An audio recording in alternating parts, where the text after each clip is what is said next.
गर्जिया देवी मंदिर उत्तराखंड में स्थित एक प्रसिद्ध मंदिर है। यह मंदिर सुंदर खाल गांव में आता है। रामनगर से इस मंदिर की दूरी लगभग 15 किलोमीटर है।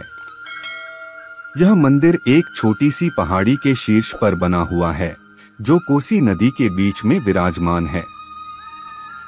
यहाँ पर श्रद्धालु पूजा अर्चना व स्नान करने के लिए आते हैं। भारी बारिश के मौसम में मंदिर को जाने वाला पुल बंद कर दिया जाता है। देवी गिरिजा, जो गिरिराज हिमालय की पुत्री तथा संसार के पालनहार भगवान शंकर की अर्धांगिनी हैं, कोसी नदी के मध्य एक टीले पर यह मंदिर स्थित है। वर्ष 1940 तक इस मंदिर के विषय में कम ही लोगों को जानकारी थी। वर्तमान में गिरिजा माता की कृपा से भक्तों की संख्या लाखों में पहुंच गई है।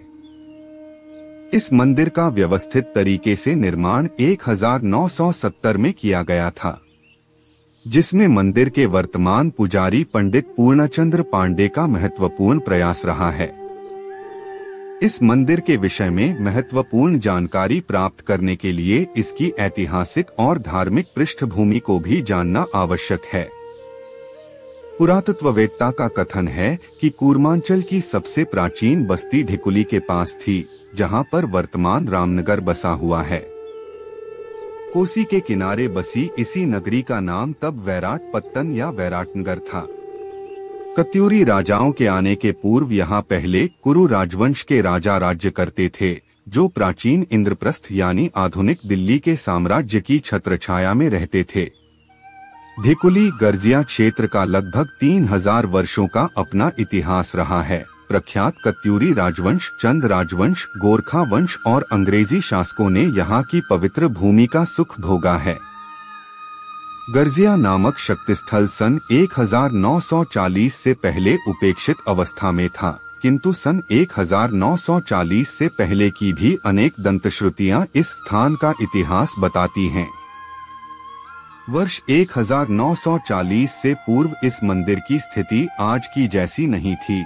कालांतर में इस देवी को उपटा और उपरद्यों देवी के नाम से जाना जाता था। तत्कालीन जनमानस की धारणा थी कि वर्तमान गर्जिया मंदिर जिस टीले में स्थित है, वह कोसी नदी की बाढ़ में कहीं ऊपरी क्षेत्र से बहकर आ रहा था। मंदिर को टीले के साथ बहते हुए आता देख भैरव देव द्वारा उसे रोकने के प्रयास से कहा गया, थिरो बैना थिरो, यानी ठहरो बहन ठहरो, यहाँ पर मेरे साथ निवास करो। तभी से गर्जिया में देवी उपटा में निवास कर रही है। लोक मान्यता है कि वर्ष 1940 से पूर्व यह क्षेत्र भयंकर जंगलों से भरा पड़ा था। सर्वप्रथम जंगलात विभाग के तत्कालीन कर्मचारियों तथा स्थानीय छुटपुट निवासियों द्वारा टीले पर मूर्तियों को देखा और उन्हें माता जगजननी की इस स्थान पर उपस्थिति का एहसास हुआ।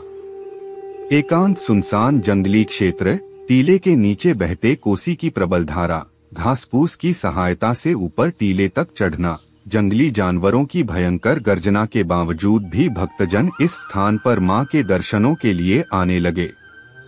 जंगलात के तत्कालीन बड़े अधिकारी भी यहाँ पर आए। कहा जाता है कि टीले के पास मां दुर्गा का वाहन शेर भयंकर गर्जना किया करता था। कई बार शेर को इस टीले की परिक्रमा करते हुए भी लोगों द्वारा देखा गया। गिरिजा माता की महानता।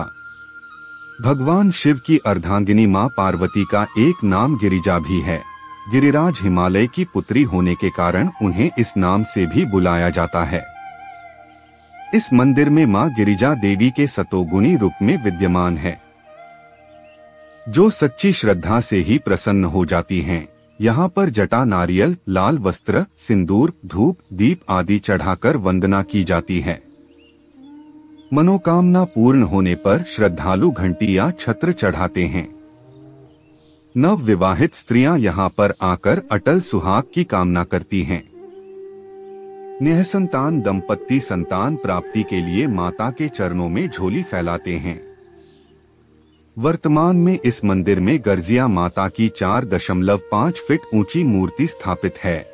इसके साथ ही सरस्वती, गणेश जी तथा बटुक भैरव की संगमरमर की मूर्तियां मुख्य मूर्ति के साथ स्थापित हैं। इसी परिसर में एक लक्ष्मी नारायण मंदिर भी स्थापित है। इस मंदिर में स्थापित मूर्ति यहीं पर हुई खुदाई के दौरान मिली थी। कार्तिक पूर्णिमा को गंगा स्नान के पावन पर्व पर माता गिरिजा देवी के दर्शनों एवं पतित पावनी कोसी नदी में स्नानार्थ भक्तों की भारी संख्या में भीड़ उमड़ती है। इसके अतिरिक्त गंगा दशहरा, नवदुर्गा, शिवरात्रि, उत्तरायणी, बसंत पंचमी में भी काफी संख्या में दर्शनार्थी आते हैं। पूजा के विधान के अंतर्गत माता गिरिजा की पूजा करने के उपरांत बाबा भैरव, जो माता के मूल में संस्थित हैं, को चावल और उड़द की दाल चढ़ाकर पूजा अर्चना करना आवश्यक माना जाता है। कहा जाता है कि भैरव की पूजा के बाद ही मां गिरिजा देवी की पूजा का संपूर्ण फल प्राप्त होता है। अब जानते हैं गर्जिया देवी मंदिर कैसे पहुँचे। रामनगर तक रेल और बस सेवा उपलब्ध है। उससे आगे के लिए टैक्सी आराम से मिल जाती है। रामनगर में रहने और खाने के लिए कई स्तरीय होटल उपलब्ध है। आप यहां से जिम कार्बेट पार्क भी जा सकते हैं। इस लेख में श्रीमती हेमा